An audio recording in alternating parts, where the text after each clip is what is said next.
All right, folks, we are back once again with my homie, Callye Keen. And today we're going to be diving into something that I've been, let's say, pondering. I've been thinking about. I've been physically scratching my brain about. And that is how to make what they say is valuable content. The other thing that they say is, oh, go make educational content. Just give, and make sure you're giving value. That's great. That's fantastic, Callye. But what the hell do we do with that? Just go make more valuable content. And I got to say, I love your content. I love how you break things down.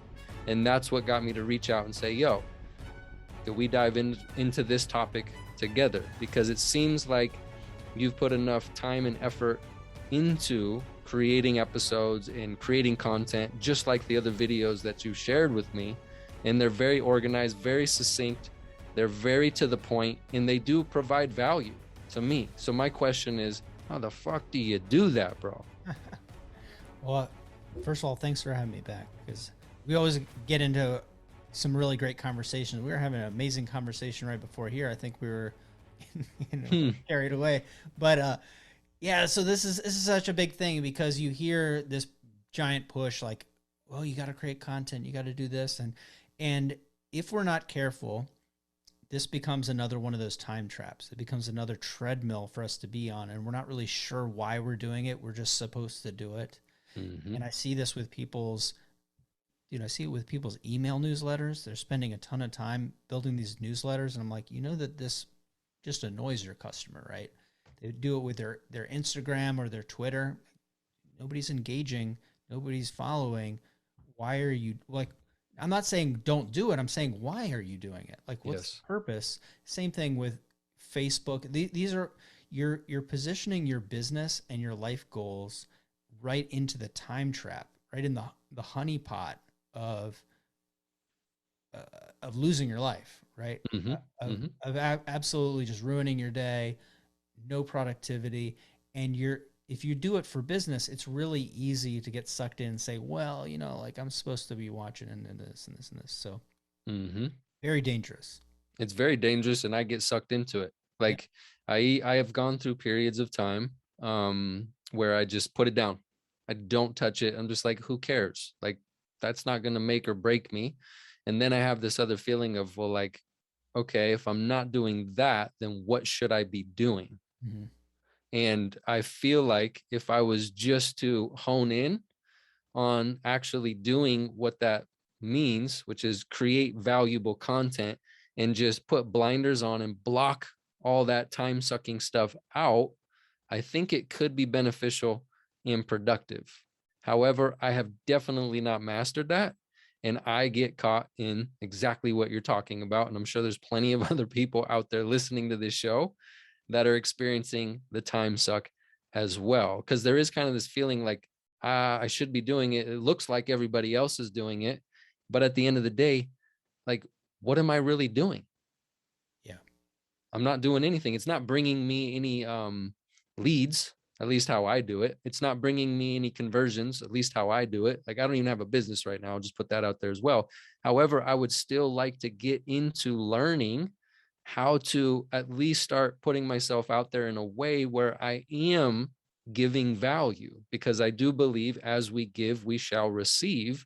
But it isn't just this, just post whatever you want and like post a picture of the food or post a picture of a trip you're on or post.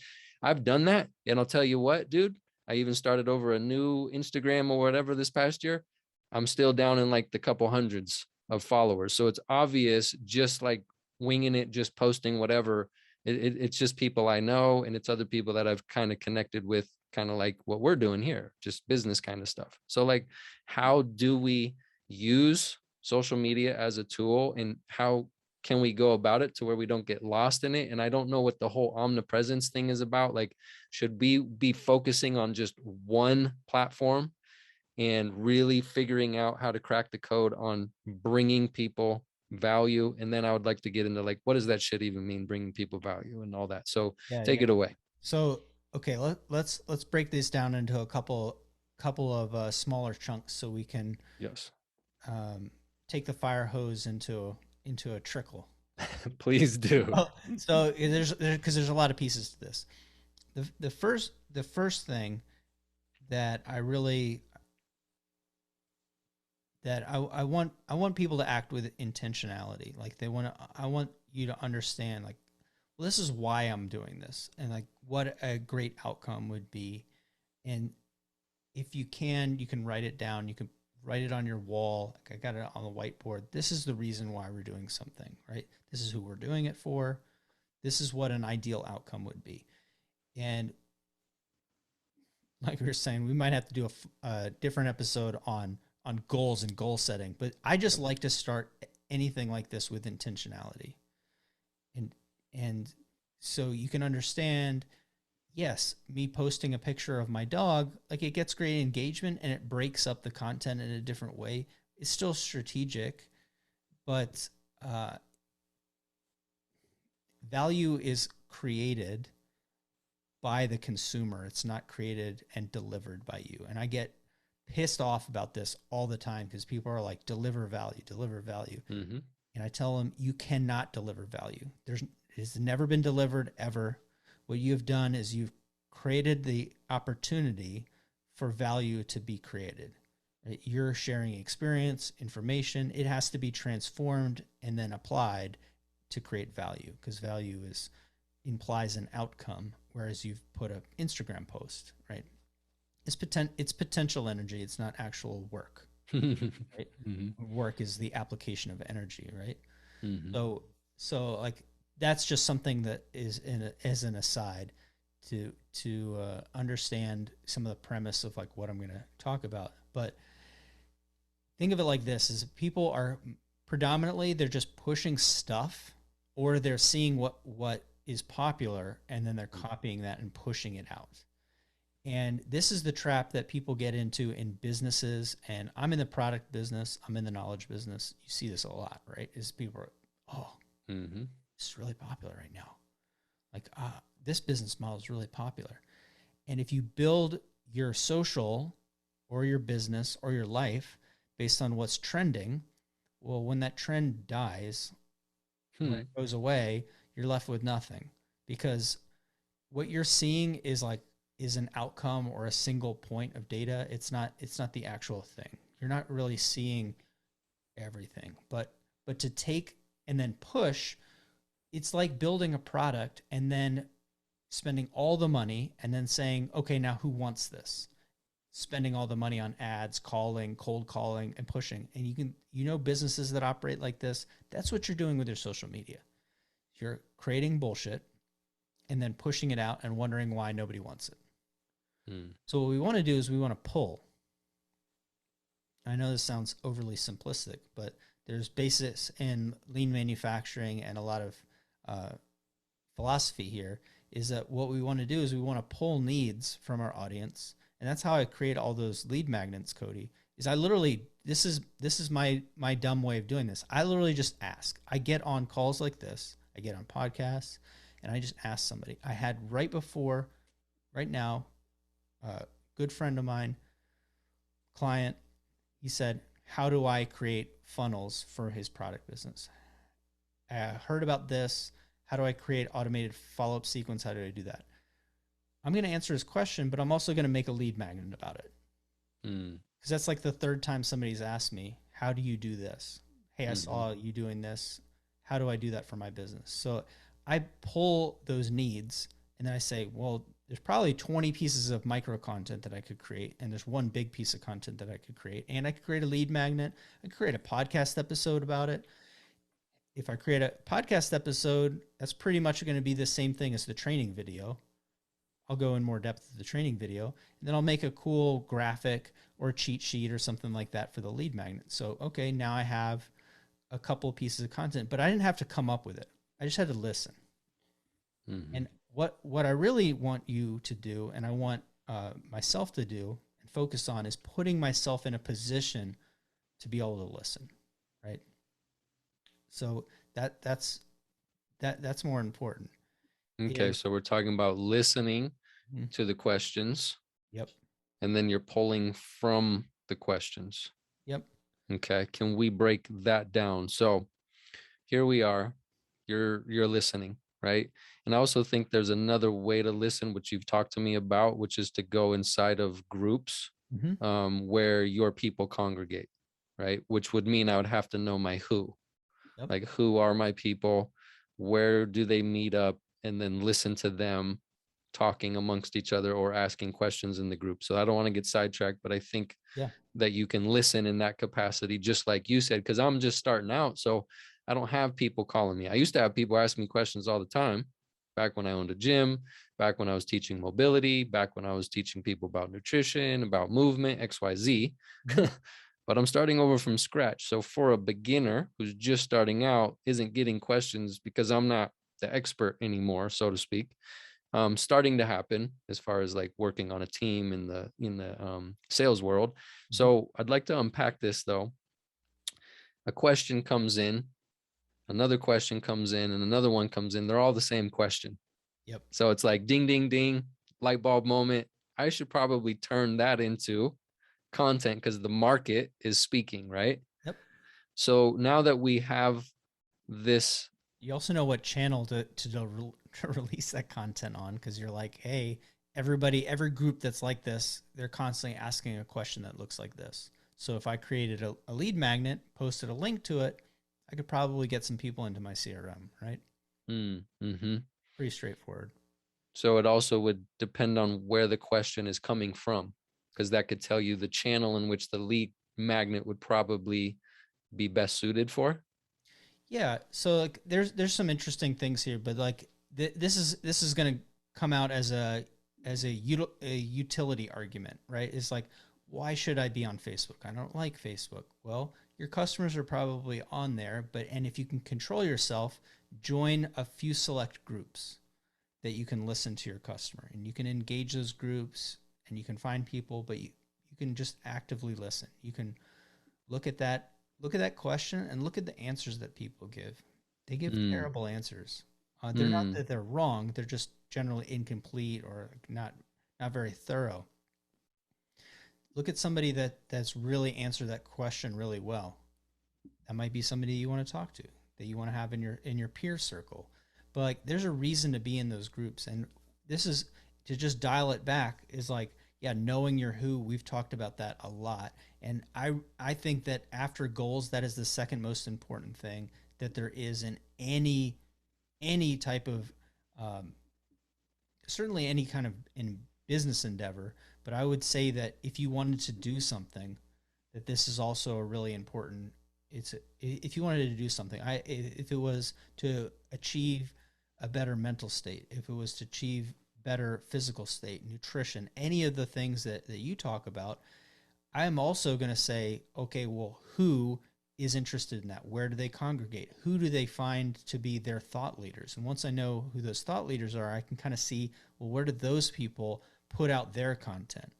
What does their channel look like? Because my big piece with relationships, because that's generally how I approach business, is who owns that audience? Who has the ear to that audience? I don't want to pay for ads. I don't want to annoy people with emails. I don't want to spend a bunch of time. I want to figure out, well, who can I collaborate with and who can I build a relationship with, because I want to be an authority in a space. And this will take you much farther, much faster. But initially, if you just look at it and say, well, who are my people? Because you can't answer any of those questions without knowing who your people are, where they are, and then who do they value. I can see like, okay, who do they value? Well, they value those people because they're consistently putting in the work on an expert level. So you can't just jump to what doing exactly what they're doing, right? mm, Because like, they already have 200,000 or million followers or whatever. You can't just copy them, but you mm, can look at and say on a higher level, well, what kind of things are they discussing? Right? Uh, where are they putting out that kind of content? What does it look like? And again, you don't want to copy them, but you want to look at like, what problem do they solve? Why do people like them? And Cody, I'll say something that's interesting in this, not to confuse this, but understand that as people solve bigger and bigger problems or have bigger and bigger audiences, they generally tend to talk about more ambiguous things, more generalized things. Because if you have 1 million followers, you have to appease to 1 million people, right? This is how Mm. big businesses work versus small businesses, right?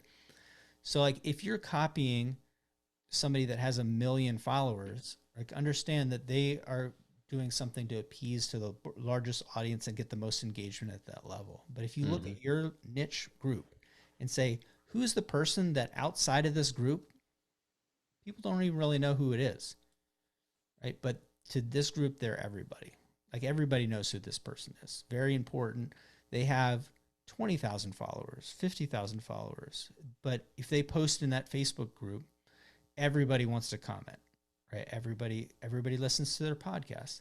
Well, what are they talking about? Because you know that they have they're dialed in, right? And again, you don't have to copy them, but if you look at it abstractly and say this person solves this problem and they post about these themes consistently. What I want people to do is I want people to use social media to socialize.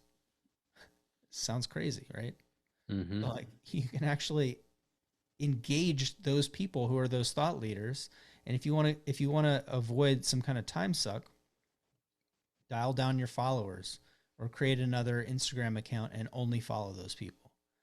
Look at what they post, repost their content, comment on their posts, right? Lots of people have this strategy, but you're too busy looking at me posting a picture of Butters versus me posting a picture where I have a caption where it doesn't let me post any farther, right? So like people, ha- they're not really using social media to reach out and build relationships when it's just right there.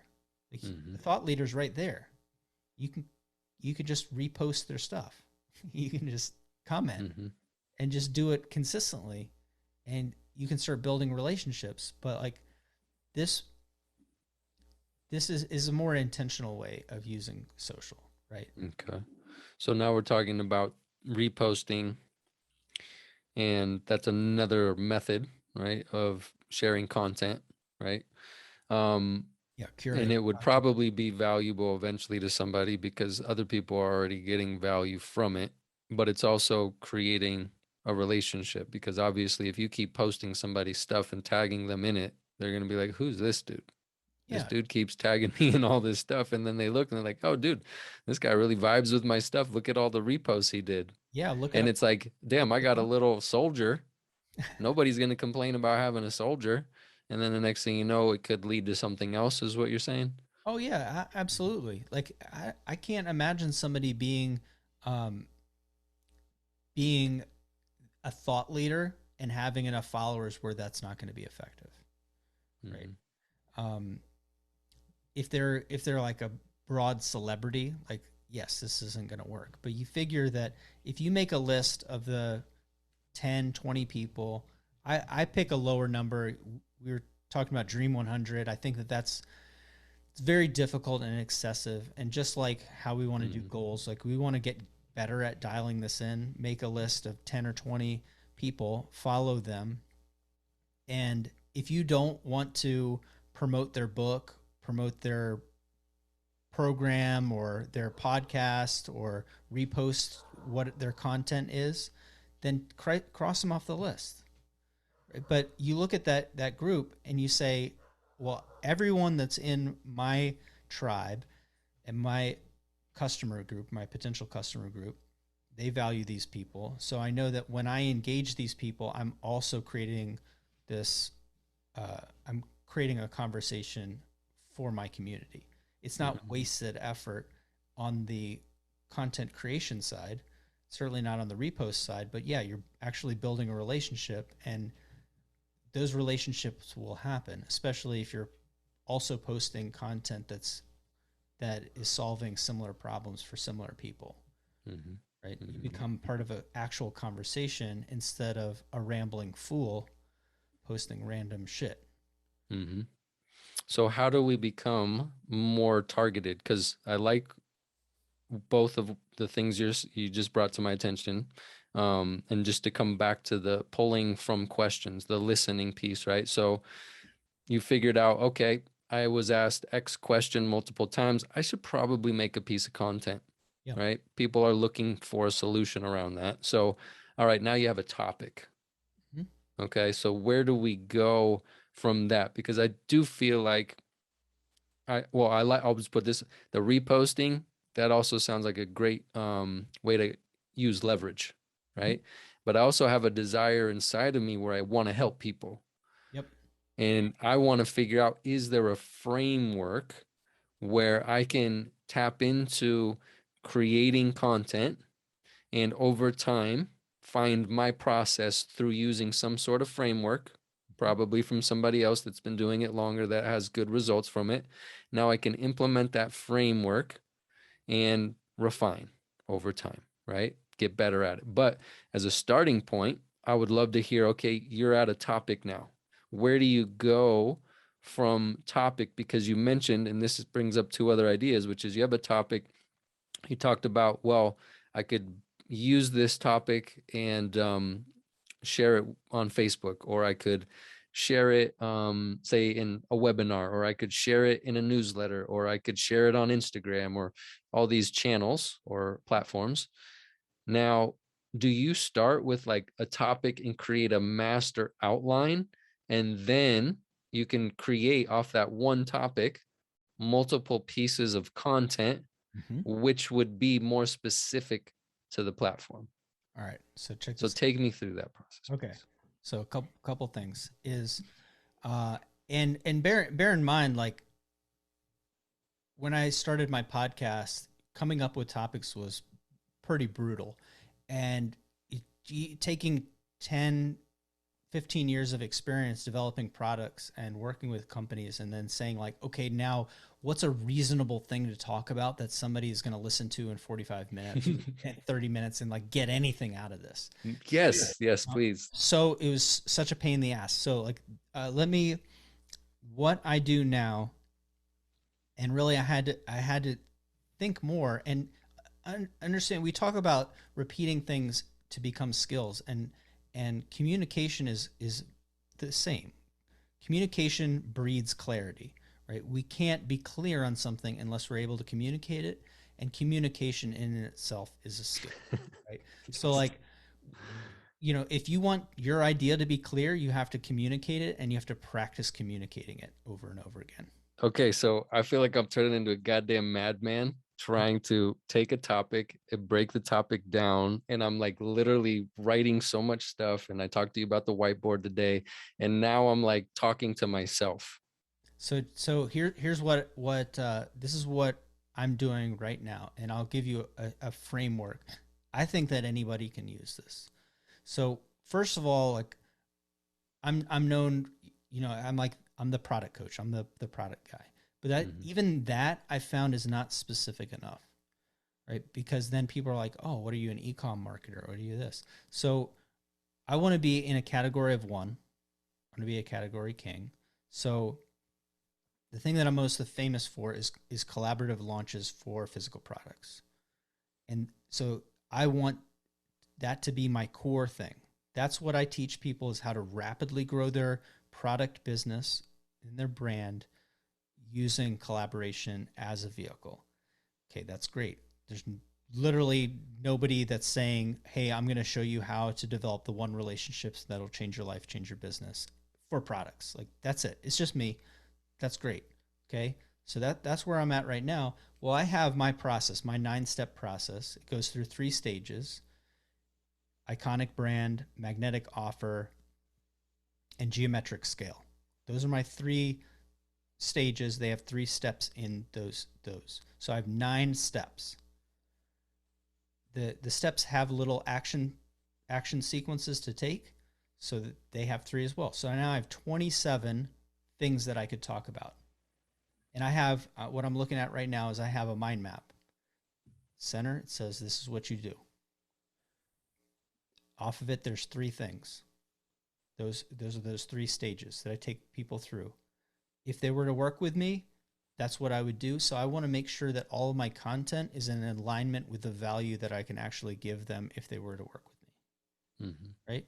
So I talk about the same things often because they fit into one of these categories. But we talk about goals. So like, what's the first step in my process? Is act with intentionality, setting goals, right? So if I talk about that, or I talk about the next one, which is customer focus, say the customer first mindset, people are like, yeah, I think I've heard something about that on your podcast. Yeah, for sure, because I talk about it like all the time.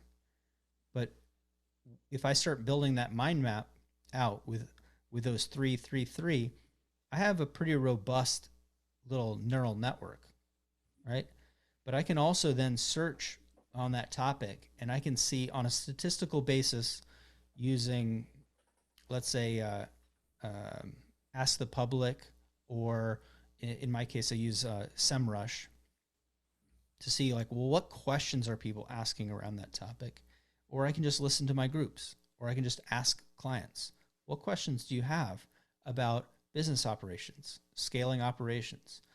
And so that's how I developed the Fire Yourself framework. It's just basically, it's systems and processes. It just sounds more fun, right? Everybody Mm-hmm. hates systems and processes, so you got to like, you know, Make it sound sexy. make it sound cool. But really, it's just I say that in life, growth is a series of not doing things. It's not doing more. It's doing less, right? Mm-hmm. If you could just do one thing, and that was the if you could press one button and you got $1,000,000 every time you press that button, like you wouldn't do any other thing. So there's something in your Damn. business that's like that, but you're Yeah. doing a trillion things, and you're like, I'll press that button tomorrow. So you just have to fire yourself. You just have to find the one thing. But at any rate, like I come up with those because once I have those steps, like I can ask people, and then I can see the questions in the groups that people are asking, and I can create a pretty easy list of topics. Mm-hmm. But I know that it always is with intention because it's going back to my one thing. And it's the one thing that I can offer to this community, and I'm getting the questions from that community, right? So it it becomes a pretty tight tight system, but it's pretty simple. It's just you think about like, well, what do you what is a optimal outcome that you'd like to achieve for somebody? What's something fantastic? What's what can you do for somebody in 90 days or a year? Like if they listen to every episode of your podcast, or you were to work with them one on one for 90 days, like what would be something incredible that you would like to offer them? Because you might not even know how to do that yet, but by creating those theoretical steps, like we're engineering a process, and we're going to be able to create content around that, get feedback, and we're going to actually be able to improve our ability to add value to people, like as a coach, as a mentor over time, right? Mm-hmm. Because we're acting in a system versus doing random things. But like this this is like I'm losing track of this one through line here, but this this is just it's a more simple approach, to look at it. It's just that in my mind, I want you, Cody, to be the category king of a thing, right? And Mm-hmm. there can be other competitors, but once you put it in the context of your community, your personal brand, and the way that you approach things, you're really going to be very singular in that sense. But if you think of, hey, here's the outcome that I want to help people achieve, well, then you can create a little process. So 3 stages with 3 steps, and then you can start breaking that down. Like, how would I actually give something to somebody at that step? Right. So Mm-hmm. if we said like, hey, well, one of my steps is goals. Well, what's the outcome of that? If that had to live on its own as like a 4 hour long podcast or a weekend seminar, like what would be the outcome? What's the like thing that somebody's going to hold in their hand or hold in their heart when they're done with that? And you can write that down. And then what are the little steps to get somebody to go from where they are to there? And what are the questions, or what are the objections, or what are the obstacles? What are the challenges? What are the things that they've tried before? What are the complaints that they have? how do they wish the world to be so this would happen easy and effortlessly, right? So just in that one, that's seven different angles to talk about that one specific thing. Mm-hmm. But every time I talk about it, it's still taking somebody where I would take them if they were to work with me, Mm-hmm. if they were to engage more content. And I don't know. I want to be uh, referentially consistent, right? So in my little Callye universe, I want you to be able to go listen to 80 podcast episodes ago and be like, damn, that's a little rough, but it's the same dude. Mm-hmm. You know? Mm-hmm. Mm-hmm. Yeah. So if someone is just starting out and they don't maybe they haven't built up their authority, they haven't mastered certain skills to be at like expert level, how do you suggest, or do you have a suggestion on how to create content that could potentially be helpful? Mm-hmm. Because what I'm hearing is, all right, you've defined your framework, right? You've broken that framework down, and then there's subtopics within all of those. Mm-hmm. Now, what if I don't have a specific outcome that currently I feel I can help somebody with, because right now I'm trying to solve my own problems? So is it just a matter of, You still have all three right, maybe I don't pillars. have that. It's bringing them on my journey, Mm-hmm. finding my process in which I go about to solve my problems. I love it, dude. You still So are is gonna have that like three the pillars and a bunch of, you're gonna have sub things on that pillars so you can bring people along. So you're like, what are the three big themes about that, right? And then what are the transformational elements of each of those themes? Like, what would somebody like to achieve inside of that? mm-hmm, And then you can start if what makes this interesting, right? And if we look at this through the customer context lens, right? So we understand our customer pretty well. We're going to understand them really well by putting out content and engaging the community. But mm-hmm, um, that's really the point of social media, is to be social. I think we missed the point, but like the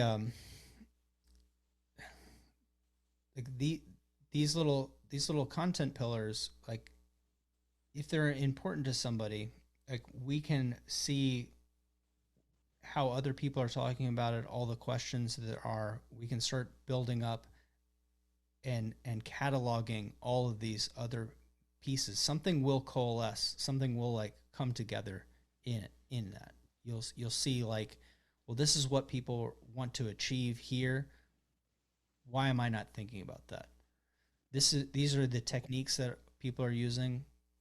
Uh, have I heard about that? Here are the books. Like it starts becoming pretty. I think it becomes more interesting, right? Um, yeah, I don't. mm-hmm. So I'll give you an example. Like right now, as I just mentioned, I got problems and I want to solve these problems. So I'm doing certain things in my life to move in that direction. However, in the past, I've achieved things, goals, right? Mhm. But I didn't have a process. And that's something we've been talking about, which is going to be another show we need to make, which is on the topic of goal setting. And that's what I'm trying to create. So should I just be inviting people into like the research that I'm doing, into the things that I'm finding out, the dots that I'm connecting, Mhm. and what I'm attempting to experiment with? Because right now it's also me stepping in and embracing what you mentioned, which was, as an entrepreneur, what would happen if we viewed it as an identity and coming from the place of a scientist, and that's the identity. Mhm. So that's the mode that I'm doing my best to step into. And that's what I feel like I'm doing. I'm just experimenting. I'm trying these different things out. And if it helps you, fantastic. If it doesn't help you, fantastic. Because now down the line, that's already the process of attracting people who are interested in what I'm doing because they're getting something out of it. And also the people who think I'm a weirdo or that whatever I'm doing is whack or full of shit, like they're just going to disappear, Yep. or they're going to flip me the bird and hackle me or whatever. That's fine too. Um, is that what I should be doing? That could be that can be your one thing, right? That can be your one thing, is that this is your signal, your singular journey, and you are learning, you're testing, trying, you're talking to other people about that. So that's your core, right? And Mm-hmm. like later your core might be, hey, I've tested and tried all of these things and I'd like to share what's worked for me, right? But right now Mm-hmm. it's follow me along this journey. Mm-hmm. That's Oh, a great, it's a great core to have because it opens up a lot of possibilities. But think thematically, what are, what are those different elements? So if, again, sharing personal things and random things is there's some gamesmanship to social and people like it. Like I've been putting more memes out like in my little group. People like mm-hmm. that, but it's still about something specific. So it'll be about ecom, or be making fun of salespeople, or just Mm-hmm. like poking fun at myself or whatever, because I know it'll get some engagement. But for the most part, it's still about a few content pillars because I want to be like a reliable brand. I want to be like a reliable store. When you go in and you're going to say, this is the kind of experience that I'm going to have, it's, it's going to trend towards consistency. Mm-hmm. And so the analogy that I give people is like, I'm not a different version of myself. I'm being appropriate for the platform and being appropriate for uh, what I'm trying to achieve. So if I go to the gym, I'm going to wear gym clothes, right? If I go to a wedding and I wear gym clothes, I hope they just kick me out, right? Mm-hmm. It's not, that's not appropriate. Mm-hmm. It's not that I'm different. Well, I would be kind of different if I decided to wear gym clothes to somebody's wedding, right? They would, Mm-hmm. but you know what I'm You'll saying? stand out. I'll stand out. But like if I wear a suit there and then I wear gym clothes to the gym, see, there's this initial fear that people have with building their social media, that they go on the other side of authenticity, where it's just randomness about their life. And everybody is very multifaceted and complex. Mm-hmm. Everybody that you meet has a lot of stuff going on that you don't have access to. They're thinking about things that you don't have access to, or it's inappropriate to have access to. But when you talk about communicating with people, clarity, again, plays a role. Consistency plays a role in that. And so I want to show up as the appropriate version of myself for that, for not just for that platform, but for my customer, right? Mm-hmm. So like if I just looked at what Gary Vee's doing and be like, I'm going to start talking about baseball cards, like that would be really weird, especially because I talk about being anti-trend all the time, and I talk about things like that. I just say that those are beanie babies. Like I'm not concerned with that. I'm concerned about building a long-term brand. Mm-hmm. I don't get distracted by beanie babies. It would be really weird, but that's what people do. Is they go out and they say like, "Hey, I know that I'm a mindset coach," or "Hey, I know that I am a digital marketer, but now I'm going to talk about football cards." Or whatever, Mm-hmm. and I'm like,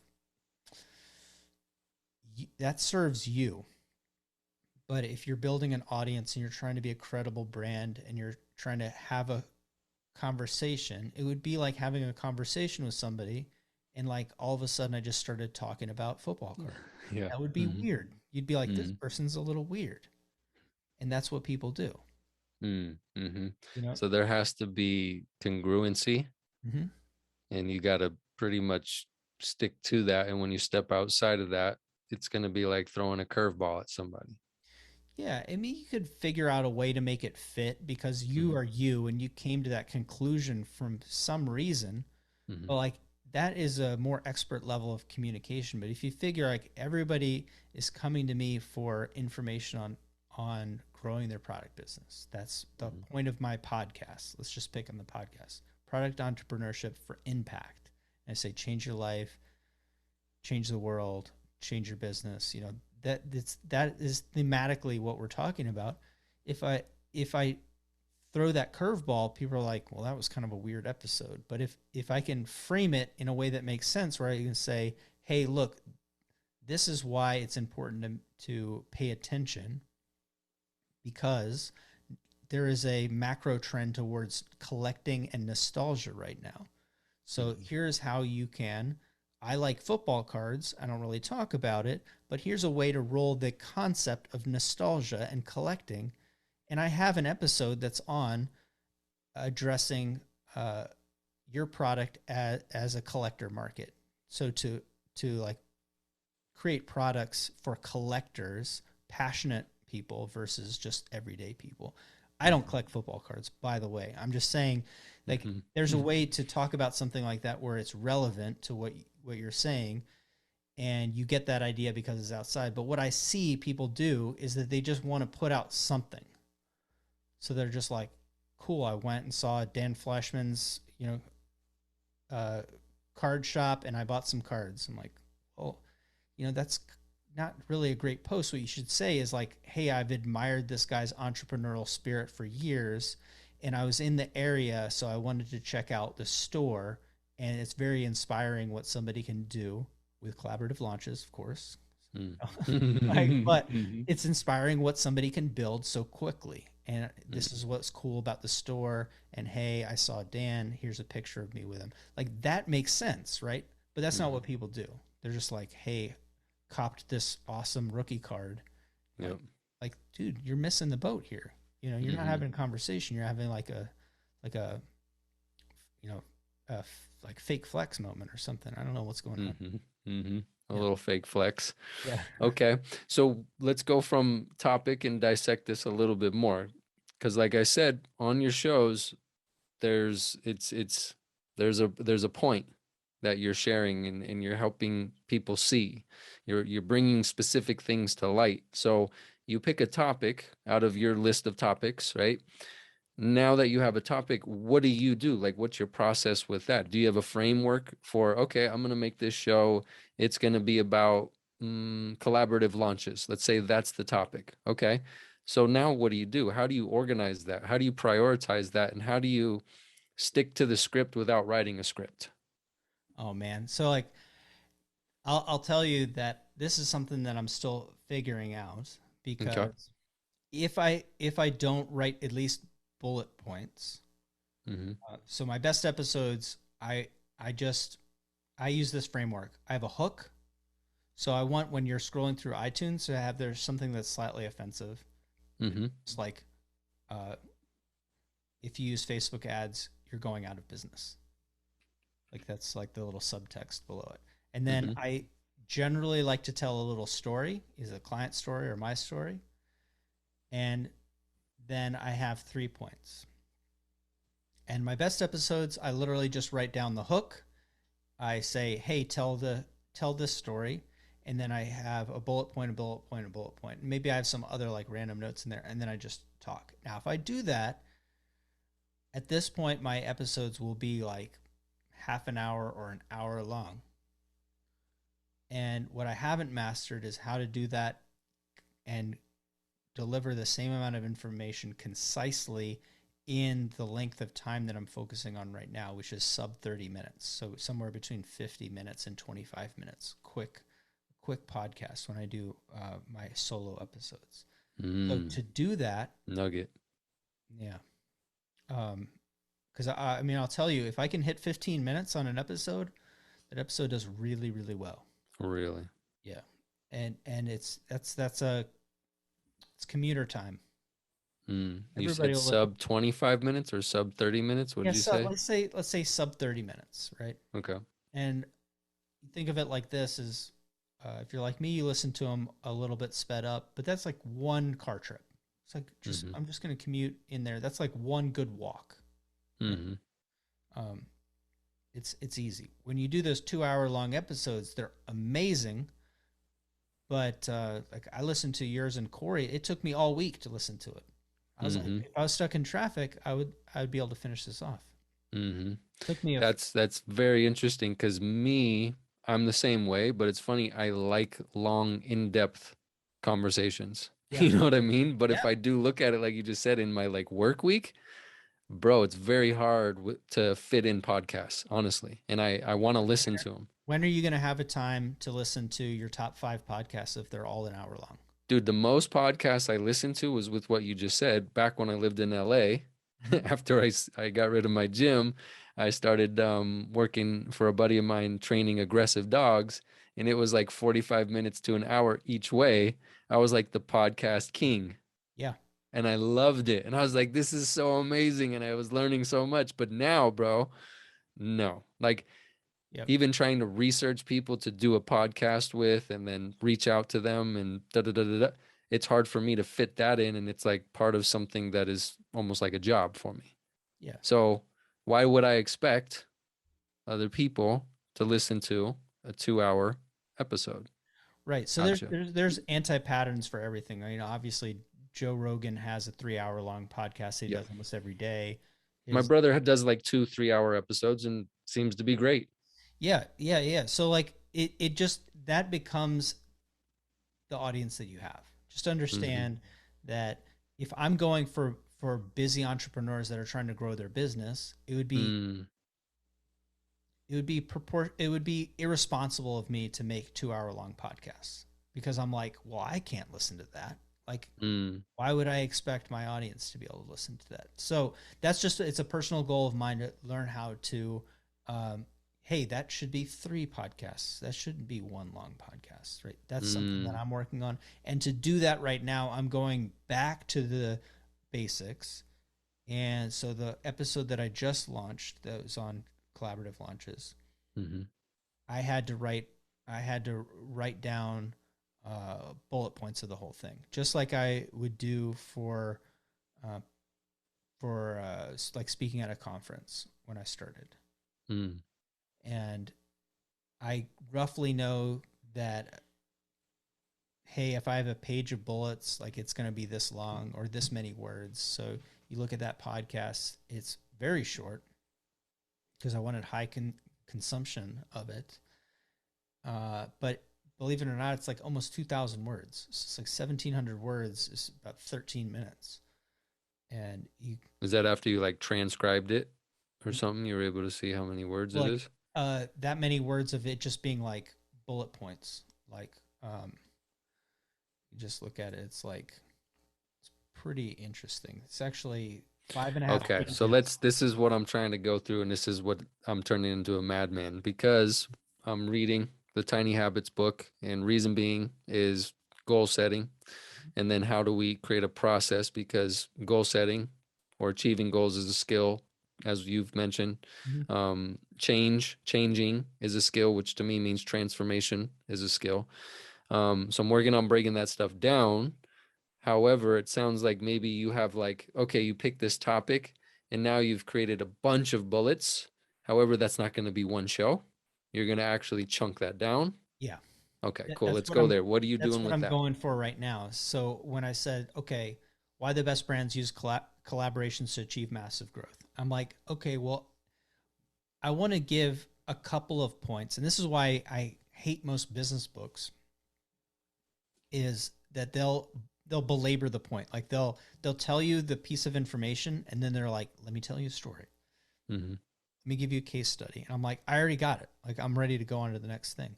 Yep. So if I want someone to move quickly, like I want to have that pace. I want to act with urgency, right? And successful people, they act with urgency. So I want somebody to listen to this and I want them to be excited. So I want to pack in information and I want to move quickly. So I have it's more of a process of taking away than it is adding. That's what I suck at, bro. Okay. Trimming the fat is what I call it. I am not good at trimming the fat. How do I get better at it? I mean, I didn't go to school, learn how to write essays. So I'm not trained in trimming the fat, figuring that process out. We talked about this a little bit. I do it visually first. Yes, let's go here. Yeah. So like if I think like this is like, I'm going to create a quick 5-step process for this. And for that, I said dream, engage, outreach, execute, amplify. Okay, great. And then I want to be able to talk about each of those for a little bit. So I want to have like, I want to have a couple of points. Here's a way to do that. Here's a way to do that. Now, like you and I both know, like if I were to talk about creating your dream list and why that works and how to come up with that, I could talk about that for 4 or 5 hours and really Hmm. break it down. But again, this is it's a high level podcast, so I'm just going to say like, hey, this is what I want you to do. Figure out who your customers listen to, write down 20 of them. Hey, start posting their stuff, reposting it. If you're like, man, I don't feel like reposting it, I wouldn't promote this guy's book. If you don't feel like buying, reviewing, and promoting somebody's book, just cross them off the list. You don't care about them. Just Hmm. being honest. So I could just put like very, very simple steps. But if I create that framework, is like I want people to understand a point. So if I can create that little 5-step framework, and then I can say I'm gonna make 2 points each time. Well, you know, so we're on an audio show, so you can't they can't It's see all that. good. We'll put it But on YouTube as well. there you go. So it's like, Hmm. here's this thing because I'm making a cheat sheet for this now, Hmm. and based on the show, and there's my 5 steps. Um, Okay, so folks, on his piece of paper, it's a flow chart. He has 5 circles on top: one, two, three, four, and five. They're each numbered. So what do those 5 things represent? that's dream, engage, outreach, execute, amplify, and that's the process for building and executing on relationships that will for collaborative launches. So Hmm. how to get to determine who, get on their radar, do a joint venture with them, even if it's something super small, like having them on your podcast, promoting their book, selling their course. It doesn't have to be like you're going to sign a contract and be married to them for life. It's just Hmm. something, and then amplify. And then we talk about repeating this process iteratively, Hmm. because we just go through it and then we amplify. We amplify this way. So I look at it and I say, okay, for each of these things, let me draw a box. And like I think in pictures. So if for amplify, I have like a little net. I'm going to capture their information. I've made a little flame and says I'm going to figure out a method of keeping them warm. So I'm going to direct them someplace. Maybe I have my own Facebook group, right? Maybe I Hmm. invite them into one of my other influencer or thought leaders or friends Facebook group, and that way they're in close proximity to me, and I keep them warm. And then I have a way to re-engage with them. That's like my amplify. Like I could talk about that for 5 hours, but me visually, I just think like, what's the Duplo version of this, right? What's the simple chunky version of it? And for me, stepping away from the computer and just giving myself some rules is like, let's talk about 3 points or let's talk about 5 points. Each of those points, I want to make two 2 points, like an assertion and then a proof, right? I want to back it up with a statement that makes sense, or so I want to just keep it pretty straightforward. Okay, give me because I'm not at college. I dropped out of high school. So you said an assertion Yeah, and so a I want to proof, right? So let's hold on, let me take my non-academic ass back for 1 second. So you said you picked maybe 3 or 5 points. yeah.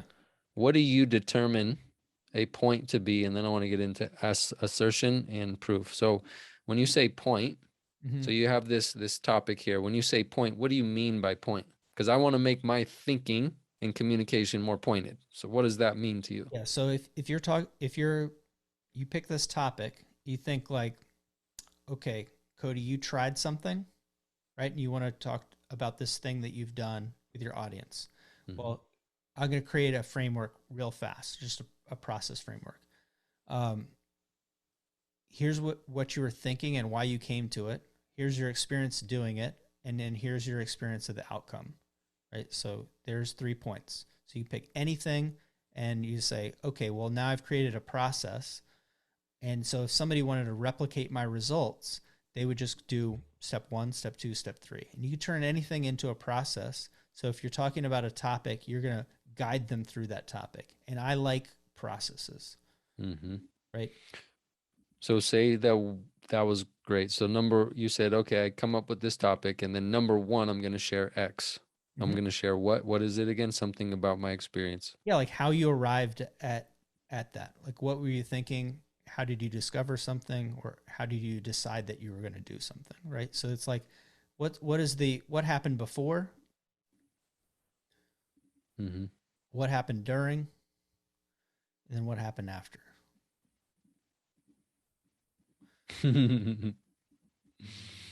Okay, so how I arrived at it, right? How I discovered it Yep. or decided I'm going to do this thing. Yep.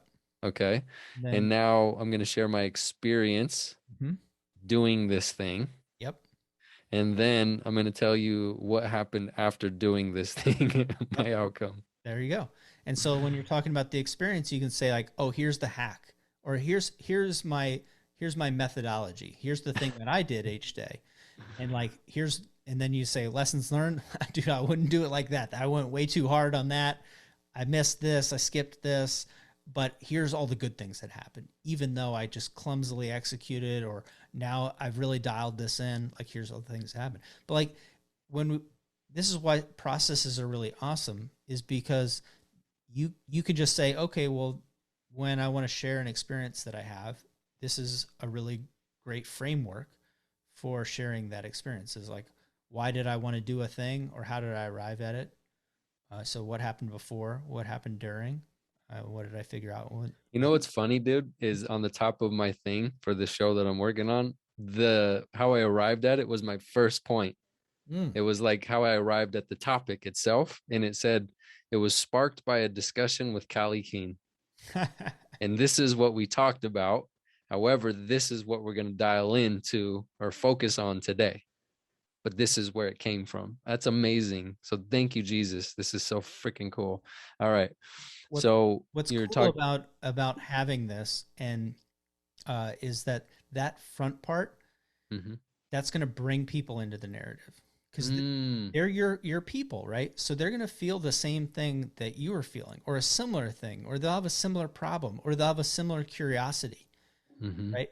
So I'm looking at this sheet because I just have it pulled up, and when I talk about collaborations, for me it was because I I myself and a lot of clients, they've tried a billion things to sell their ideas, and they feel like they're making Mark Zuckerberg rich, Mm-hmm. but they're kind of wasting their time, right? And so I'm like, yeah, you're a cog in the online media machine. You're building somebody else's platform and wealth, but it's not really working out for you. Like it would work if you knew the formula, but like it still feels like it's a frustrating scam. And Mm-hmm. they're like, yes, that's exactly how I feel. Mm-hmm. Right. So like if I can bring them to why I came up with this thing, and then the 5 steps is the like the doing for me, and then that the outcome is like why this is important, what are the big results. And so if you look at even that episode, it's the same thing. So when I have topics, and I know that somebody, they're like, oh, like how do I do X, or like what is X all about? What I have to kind of read through is, well, why are they interested in this? So somebody will say something, I'm gonna. This is all like base because you talk about very more spiritual things, more personal development type things, but it's really we're humans. It all comes from the same point. People are Mm-hmm. thinking about they want to become something else. They want to evolve into something else. So somebody will ask a very base question like, um, "Has anybody ever tried Pinterest for marketing?" Well, that's not really what they're asking, because obviously somebody's tried Pinterest for marketing because the Mm-hmm. platform is massive. So the answer is yes. And if I just answered yes, I'd be kind of a dick. That's not really what they're asking. They're saying like, will it work for me? Will it help me achieve my goal? What would it look like? What's the level of effort? How much money do I have to spend? What scams should I help avoid? Right? That's what they're really Yeah. asking. And so because I understand that group of people, I know what they're really asking. And I pick on that because even though I'll have to bring somebody on to talk about Pinterest. Pinterest isn't my thing, but I know that people keep asking about it. But people ask bad questions, right? Just like people uh, make bad goals. It's because I think that they also internally ask poor questions. So it's like, um, yeah. So they ask questions that really, like, if answered, wouldn't give them the goal that they're actually looking for, or give them the piece that they're looking for. So they ask, like, like, has anybody ever tried psychedelics? And it's like, well, the answer is yes, obviously. But Like, the question really is, why is that person asking that question in the first place? right, They didn't go very deep. right. And so this is this is a big problem in the way that people think right now, because we're operating this surface level. People ask really poor questions, and understand, like, they're asking that of themselves too. They're asking, like, these super surface level questions. Hmm. And if you can be the person that knows the underlay, like, they're not asking if people have ever tried psychedelics. Clearly people have tried psychedelics, right? Like, that's not, like, it's a super poor question. But if you can position yourself as, you'd be like, um, are they going to treat depression? Right? Are they trying to understand the world from a different perspective? Are they trying to evolve? Right? Generally, I think that most people are trying to, either they're trying to change, even if that change is resisting change, right? Because the world changes. To stay the same requires an extraordinary amount of effort, Hmm. Hmm. because the world moves regardless of you. So Hmm. it's like unbelievable effort to maintain your box.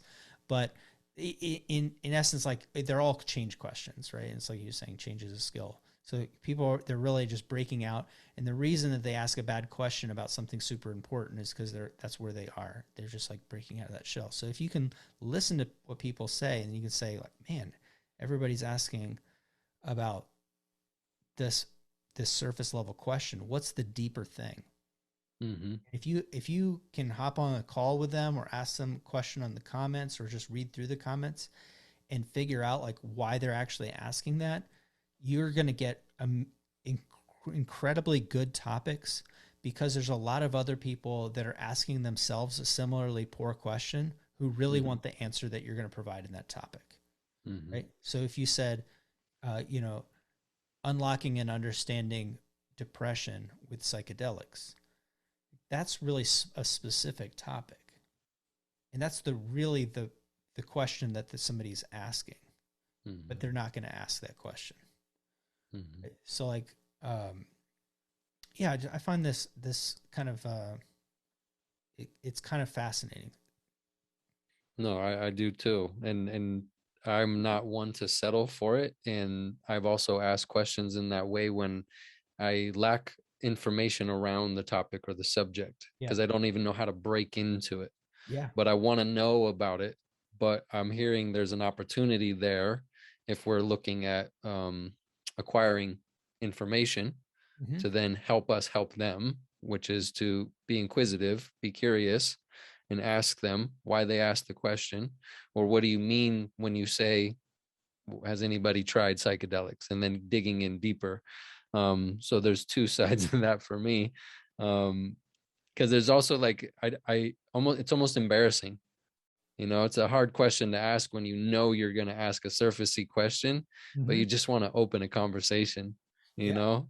And The that also kind of blocks maybe the opportunity to go deeper and ask ourselves, you know, what do I mean by that?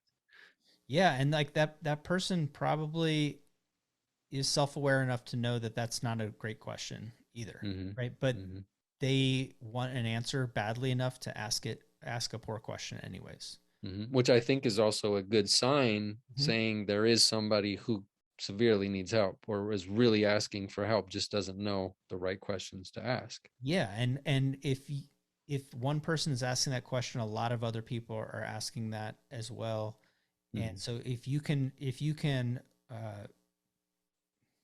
you're kind of predicting the future. You can be like psychic by if you can figure out what question they're actually asking or the outcome that they're why they're asking that, and then you put the topic out on that.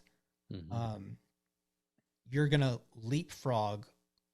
You're gonna leapfrog those that like mental math or that barrier, like where they can't really articulate what the question that they should be asking. Mhm. If people could ask perfect questions, they would already be an expert. They probably wouldn't be answering that question. They would just be like Yeah. looking it up, becoming more informed, having a conversation. So like if you can become the person that's going to help, bridge that gap and answer those questions, like you'll get a lot of topics. If you talk to that person and people definitely make this mistake with customer development, community development, is they see that person asking that poor question and they think like, well, that person's not, it's not worth answering. It's too general. Like, Mm. hey man, it's too Mm. general. But in reality, that person has like 20 questions. They have 100 Mhm. questions. If you go and talk to that person, they're gonna give you the next topics for like for 6 months, Mhm. right? They're going to ask like, well, and then what? And then what happens? And then what happens? How do you do that? What does that look like? You Yeah. literally just say, okay, well, this is a roadmap of things that I should be talking about in this topic. Mhm. Because it's also probably, like you said, it's coming from someone who's very new Mm-hmm. to the topic Yep. or new to finding a solution. So that is the person that's like the ultimate person in a sense, because that is the roadmap. Yeah. If you talk to them and tap into figuring out all those other questions, they could be like the fire hose. Yeah. Hmm. Completely. That's interesting. I didn't think of that because yeah, I've heard that. I've been around that. It's not like I've built a Facebook community or anything, but it is easy to look at it and just brush it off versus be like, oh, that person has gold. That question just needs to be dug into, It's the and you'll be best. able to find diamonds. It's the best question for your purposes. It's Okay. not a great question for their purposes yet. Yeah. Yeah.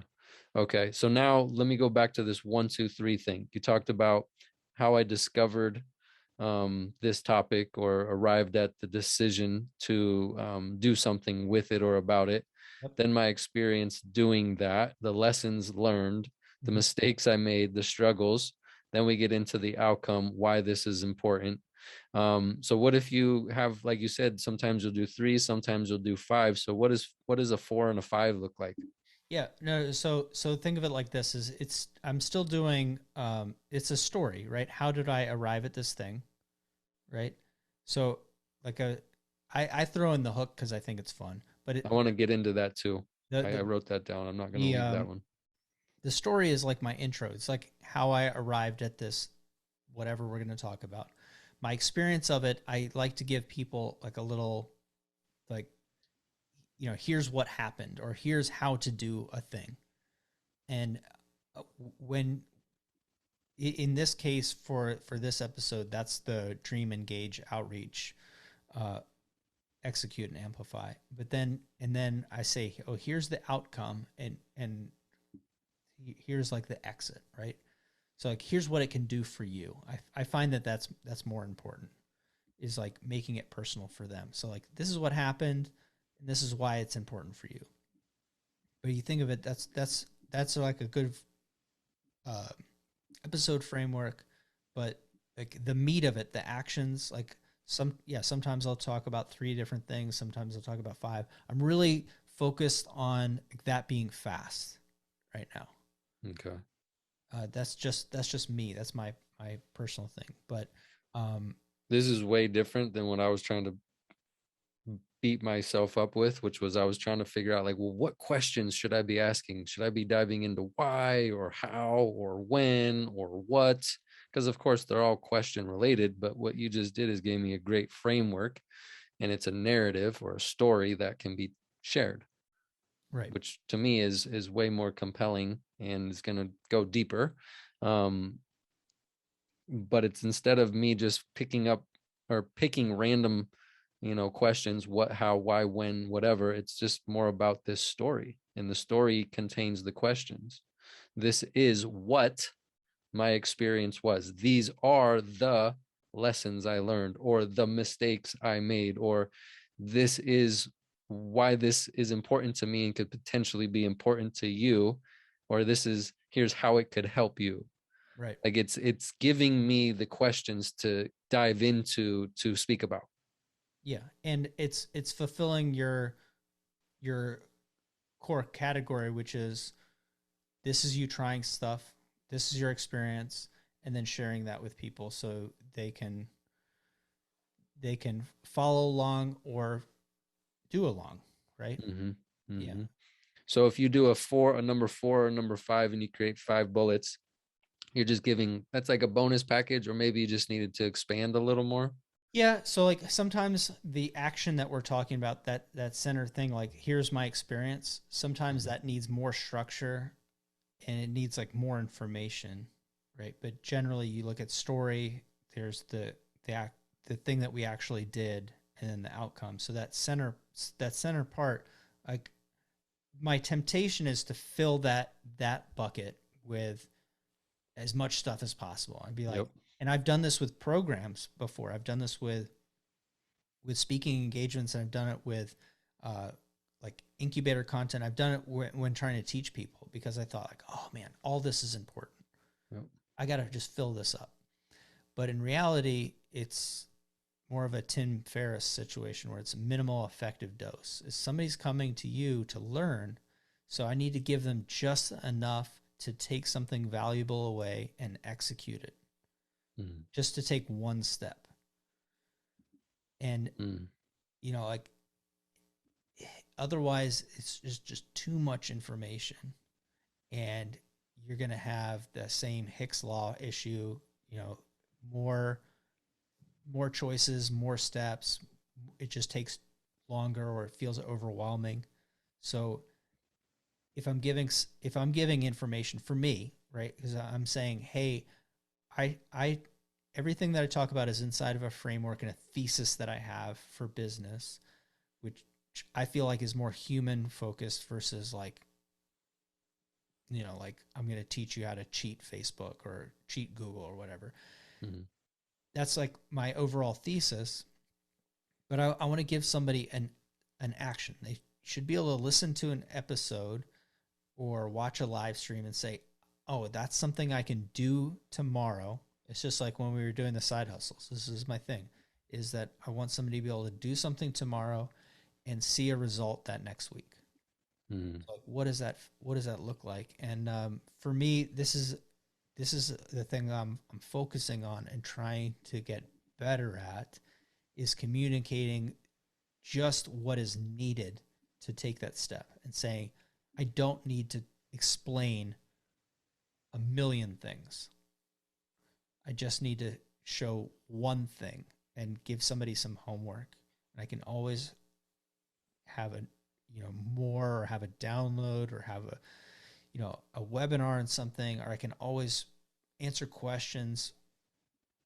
Like if somebody messages me, like I need I need this to be tactical in the sense that someone can actually use the information, right? The Mm-hmm. story allows them to imagine themselves as me and have some kind of emotional resonance with like why something happened.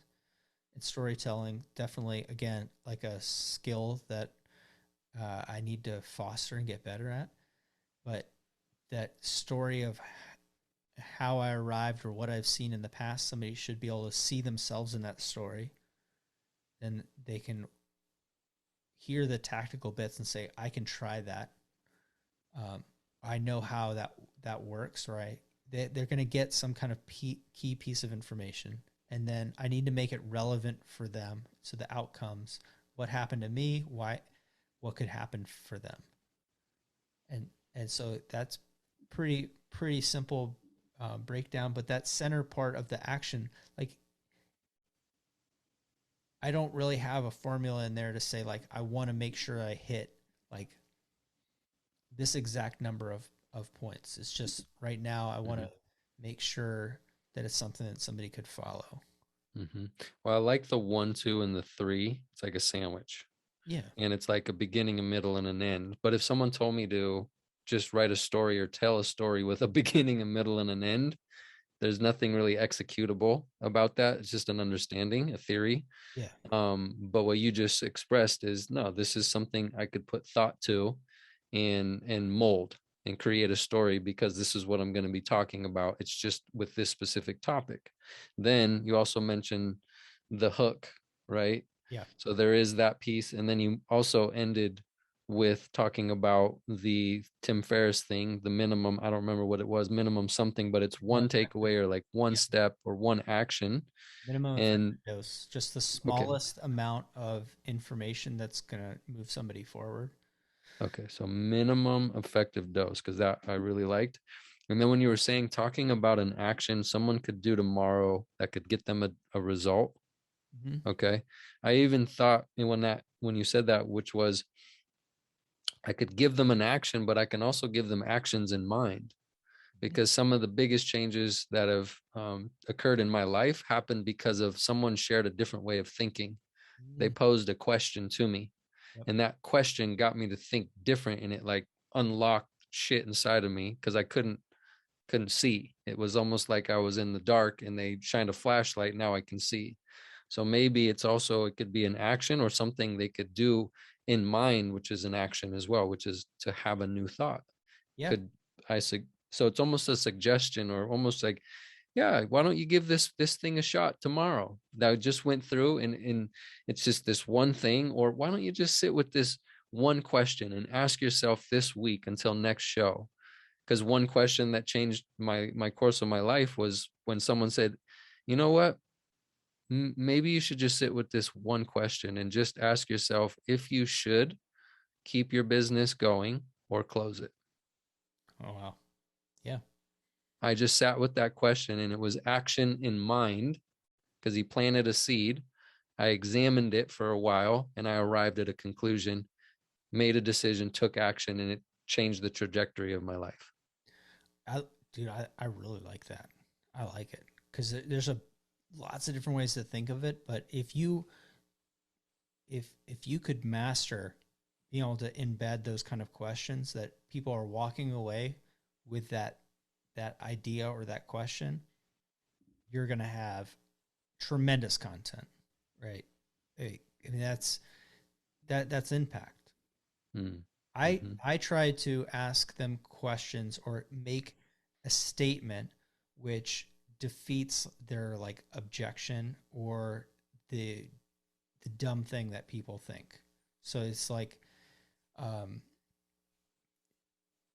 the hook for that show. So I just have the notes pulled up, so I'm going to pick on Mm-hmm. this thing. Is all your ad hacks, email lists, and follower growth tactics are distractions holding you back.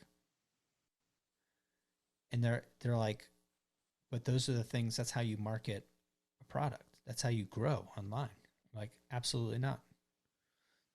And then I'm going to explain to them why later, and um, I explain why I think that, but it's like that hook. People are like, I don't understand. That's the thing that people say. You've got to run ads. You got to have a funnel. You got to have an email list. You got to be on social media. And I'm saying all of those things don't. Not only do they not matter, they're the things that are holding you back. So that's what you're focusing on. Mm-hmm. I 100% agree, and I feel that that's true because people should focus on their customer and building a relationship with the market versus all those others. But that's like a hook, and then and as we get into it, I'll make other statements that I want people to uh, when you have like a logic argument and and let's say you're debating somebody, you can say, well, I think we both agree that this is true. They're like, yeah, I agree that's true. And I think we also both agree that this is true. And they're like, yes. And you say, well, A plus B, then what? If both of these things are true, what is true also? And then they'll say what your point is. You make your point an inevitability. Like you make it so it's an undeniable truth. When in reality, they've been avoiding that because so like in the case of this, as I say, because people don't want to build relationships, is it makes them uncomfortable. They don't want to have to talk to some famous person because it makes them uncomfortable. So they're like, Mm. nah, that's not how it works. But I put it to you like this, and a lot of things in personal development are exactly like this as well. But how many billion-dollar businesses, or let's even say million-dollar businesses, so how many people that are lead fulfilling successful lives have ever done it by themselves? Like they have no support structure, they have no community, they have no partners, none. Okay, so you know that you have to build relationships and you have to build some type of community, because it's never happened in human history. Because you see in all of these groups, I don't care if it's personal development or entrepreneurship, people are like, yeah, don't get a partner, don't have a girlfriend, don't have a wife, don't have a husband, because those people have to be the people that will support you. Like, no, you have to support them and create a supporting structure, right? It's people think weird things. They're like, because I see this in the entrepreneurship groups all the time, and they're like, never get a business partner because they'll screw you over. Like, your experience, your anecdotal experience doesn't scale up to how the market works, because we can see that that's demonstrably false. We can see in the world that it's not true, because every single business that's ever been built of any reasonable size has a team of people and has partners. Mm. Right. So like Mm-hmm. when I say that, they're like, oh yeah, that stupid thing that I've been posting in the group is probably just because I'm a bad business partner and a business owner, or I picked the wrong partner, not because it's true, because every single time in human history, this has been the case. Mm. So because it's true for you doesn't mean that it's true at all. Mm. And so I make that assertion. And so you have to agree, right? You can like, kind of like break that apart, but like you have to agree to that point. And then I say, and like, would you also agree that if you met the perfect person and they wanted to do business with you, that it would change your life and change your business? And it's like, yeah, that's true. So if we know that something has to exist for you to be successful and feel fulfillment, and we know that that is the one thing that if it happened, it would make you grow incredibly quickly and achieve whatever level of success that you wanted, why are we not building relationships to make that an inevitability instead of a chance? Mm. Mm-hmm. So A and B, and then my other thing.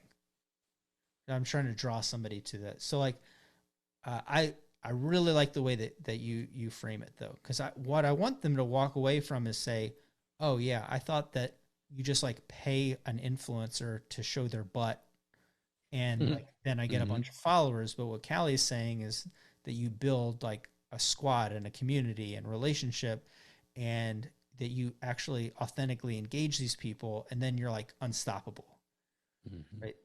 And okay, so I want them to think like, okay, every single business that's successful ever has this in common. And if this were to happen from me, I would go really far. So what he's saying is, here's a framework to make success inevitable. And so like, I guess I'm going to have to do, like, you know what I'm saying? Mm-hmm. I want them to walk away and take those objections, flip them around, and make them think about it through the week. Like you're Mm-hmm. saying, if I could get better at that, the content would be even better. Mm-hmm. But that's what I mean by assertion. Is like, I want to make an assertion that you could call it like a controlling idea, or it's an embedded idea where like you hear it and you're like, okay, yeah, he's right. Like maybe they don't agree with like my final assertion, like A plus B equals C, but you can't deny it's like, you know, it's like Mark Zuckerberg, the first thing that he did was hire Sheryl Sandberg as soon as he could. Mm-hmm. Right? It's like the Google guys. This first thing that they did when they could is they gave up being the head of Google, and they got like people to run the company. Like you can see this pattern over and over again. Like Bill Gates has had a partner the entire time, right? Like he got the meeting that made him super successful with IBM because of relationships. He like, he like you look at this pattern, you say like, oh, a lot of it is just building these relationships and then putting it together. And people want that not to be the case. They want from ego for it to be like, I'm going to do this magic thing. So how do you embed an idea and then move it forward in that? And the way you put it is really interesting. So I'll have Mm-hmm. to think about that this week. Mm. No, I like it. You're bringing to mind frames as well, like views, right? Frame in which somebody is viewing something, and it could be an objection, but there's other frames that exist out there. So then you could also back that frame up with proof. Right. So their Mm-hmm. frame right now is if And I it get, breaks the frame if it's true. yeah, like, So it's like basically objection busting. yeah. Like if I go into partnership with somebody, they're going to screw me over. That's what people are thinking. I know that because I've had this conversation like 100 times with people. Mm-hmm. And I don't know if that's because like they would screw somebody over if they were, I don't know what their reasoning is, or because they've been screwed over. Maybe that's probable, but like Been that's their, told that. yeah, they've been told that. And like, look at the people that say that stuff too. Like, do I want their life? Am I going to take it? Mm-hmm. We talk Mm-hmm. about this all the time. It's like, do I want the life of the person that's giving me this advice? And like, generally, if they say stuff like that, they're a loser. So like, Mm-hmm. Mm-hmm. I don't. But yeah, if you can reframe that and say like, well, guy, like, yeah, like I don't discount what's happened to you, and that's unfortunate. And maybe you just needed a better contract or a better person. But like, Mm-hmm. no business has ever been built without this. So like, Mm-hmm. Mm-hmm. probably wrong. So then it gets into like projecting from their one bad experience. That's how it is for everybody. And it's Yeah. like, maybe not. Yeah. Then where's the evidence? And the evidence is showing this result. And that's not what you're talking about. Mm-hmm. That's good. That's good. All right, my man. I'm sure you probably have things to do. I know I got things to do. Um, I just heard my fiance come in through the back door there, and I Oh, saw somebody showed up in your room as well. And I'm like, maybe these are hints. And yeah. then you told me we're supposed to be doing things in like, what is it, sub 30? Yeah. I feel like we get to talking and that's just not going to happen. But Yeah. um, yeah, no, this is great, man. Um, I've I really put a big goal for myself um, in the past, like let's say year or so, to really focus on communication and putting out content. I've always put out content and stuff, and like I'm the only person with my name, so you can search my name and you can see like, oh, here's content Callye's put out 20 years ago, right? Mm-hmm. Like the I've really put this effort out, and this is very important.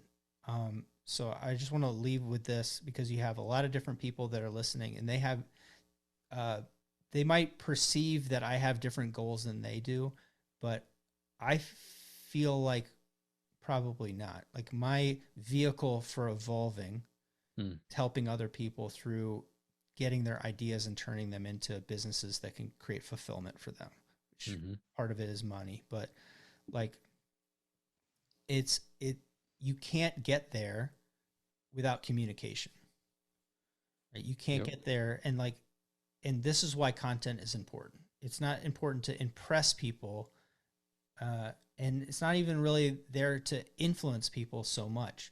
It's to be able to open up the door to a potential actual social engagement, to meet Cody, to talk to him, right? To Mm-hmm. bring somebody into your world. So if you're putting out content and you're like, hey, I got a bunch of likes or I got some comments on that, that's cool, but it would be a whole lot better if you were able to meet somebody and like Mm-hmm. do something with them, exchange ideas with them. Then you know that your content is onto something. So Mm-hmm. that's it. It's just use social media and your content as a mechanism to actually be social and help you evolve. I believe that is the way to go, my friends. And Callye, dude, I always love talking to you. There's a certain enthusiasm that I'm able to bring with some people, and you happen to be one of those people. And on top of that, I always love the suggestions, the advice, and the different experiences that you have, because they get me to think in other ways. They also allow me to like confirm and feel good about when I'm kind of like maybe experimenting with something new, and I'm like, oh yeah, I should keep leaning into that. And just getting a little bit of your insight around certain topics allows me to keep going. And that's my hope, is if anybody else is struggling or anybody else has questions around some of the things we're talking about, because I know it can get a little hard out there, that I hope that maybe this allows you to keep moving forward and keep diving into your dreams or your visions. And I just want to practice what we talked about today. So you said once you have a topic to talk about how you arrived Mm-hmm. or made the decision to do that thing, whatever that topic is. Mm-hmm. Then number two was you share your experience doing that thing. You also share the lessons while you were doing it, the mistakes and the struggles. And then number three is the outcome. Where did you arrive at? And why could this potentially be important? Or could it be important to someone who's listening to the content? And how could it benefit them? And what I'm practicing right now is the final thing, which is to leave somebody with one action. So that one action could be applying these 3 steps once you have picked a topic. And now you are stepping into the world of improving your ability to communicate through storytelling. Awesome. Just giving it a shot. That's the one thing, folks. Oh man, that's so cool, man. This is exactly what I was aiming for. So yeah, man, I would love to do it again.